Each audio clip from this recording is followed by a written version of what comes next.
फेरि पनि तपाईँको समक्ष अर्को भिडियो लिएर आएको छु गाइज है।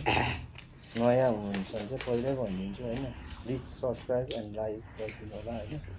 तपाईँहरू पनि सानो मै जस्तो युट्युबर हो भने चाहिँ लिङ्क पठाइदिनुहोस् होइन, तपाईँहरू पनि सब्सक्राइब गरिदिनेछु। खाना चाहिँ अब दुईटा हातले नै उचाल्नु पर्छ जस्तो। वाउ, कति मजाले खान्छ कि, पाकेको जस्तो पनि छैन त, सेतै भइरहेको छ।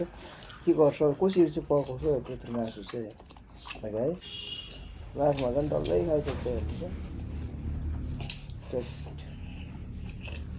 फेरि पनि भन्छु नयाँ हुनुहुन्छ भने चाहिँ सब्सक्राइब गरिदिनुहोस् होला प्लिज, हम्बल रिक्वेस्ट छ है।